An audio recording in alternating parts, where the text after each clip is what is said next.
Abraham, I wanted to thank you for the broadcast of May 21st. What you said in response to my question and throughout the broadcast let me really let go of an old family belief that the measure of one's worthiness is the amount one's visibly contributing. And with that gone, it leaves a really different way of being, freedom to live and enjoy and love in the present, and a much greater sense of life energy flowing. So many thanks, much love, as always. You know, your contribution is mostly about what you ask for. So as you mix up, as you get mixed up in things, as you become part of a mix with others, part of an experience, part of a knowing what you don't want, knowing what you do want kind of experience, which is all day, every day for all of you. That is your greatest contribution, because as you assimilate the data that you have access to consider, you emanate a natural request. We've been calling that a rocket of desire, whether you know that you're doing it or not. And that is an enormous contribution, because once you, as an important and unique individual, ask for something, source energy focuses upon your asking and becomes the point of attraction for it. So you've created it, whether you've allowed yourself to experience the fullness of your own creation or not. So your contribution has never been in question by anyone other than by you. And we get why you question your contribution, because often you are the only one, in terms of you or your inner being, you and source energy. The physical part of you is the only one who ever disallows what you're asking for to happen to you.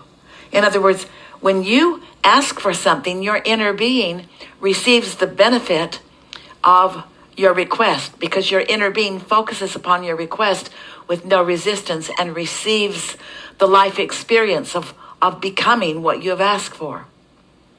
But in your human form, if you ask and do not go with the flow of it, then you deprive yourself. And that's what makes you question your contribution, because you ask for things that you don't let in to your own life experience. As Esther was meditating this morning before the broadcast, she had not a first-time experience and not a unique experience for her, but it was an emphatic experience.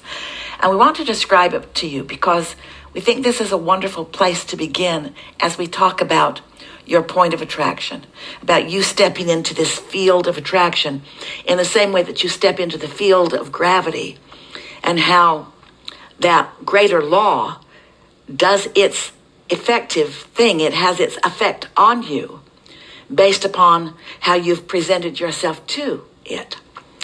So, as Esther sat to meditate, she'd been pondering a lot of things.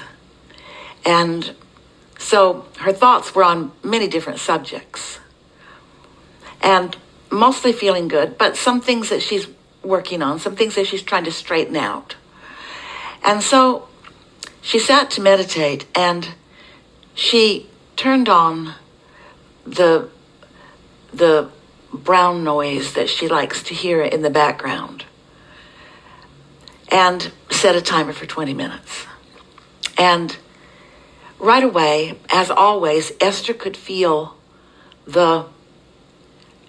you could almost call it the gravitational pull of going into that meditative state.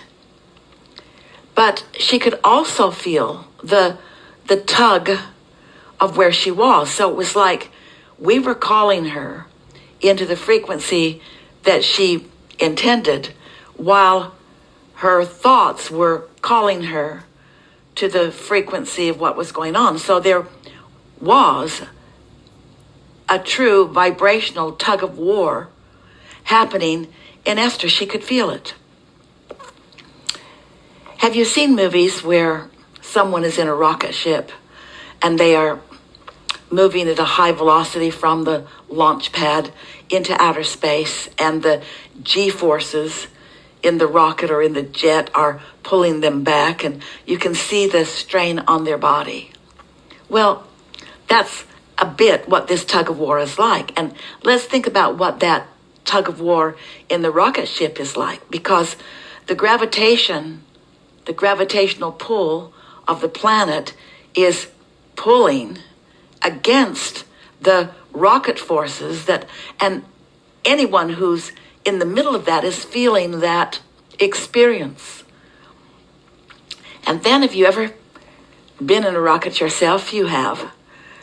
Or seen it in a movie where suddenly the rocket ship breaks through the atmosphere of the gravitational pull of the planet into the relief of the release of that contradictory intention, so to speak. Gravity calling you back, intention shooting you out until you're out of the gravitational pull. In essence, that's what we're talking about.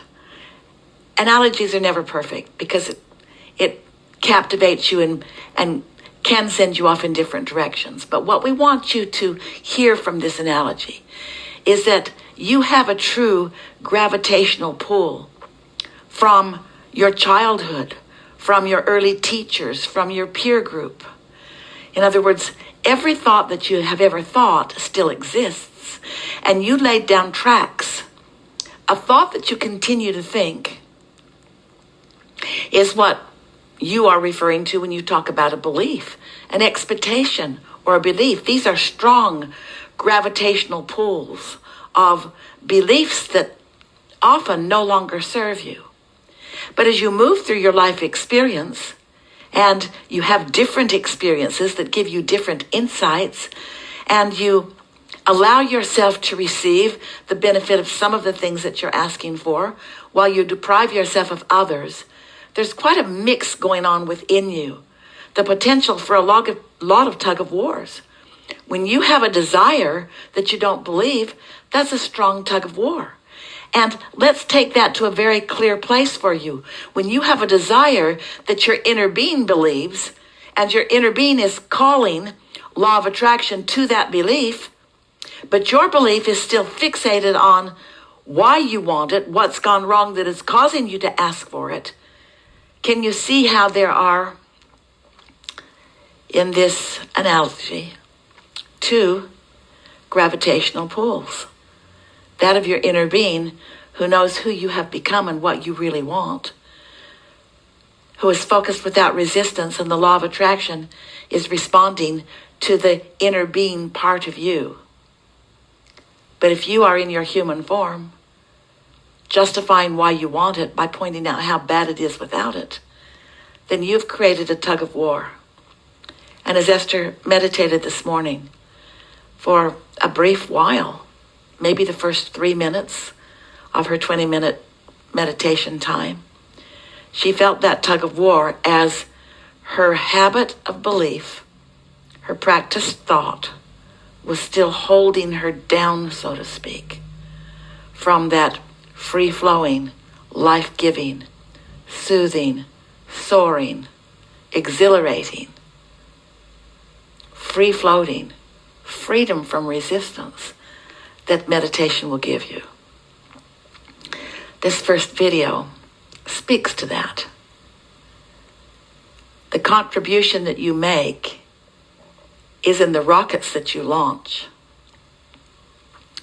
The contributions that you receive are in you letting go of the old gravitational pull of the old beliefs that don't serve you, and allow yourself to float freely in the atmosphere of who you now are, you and your inner being.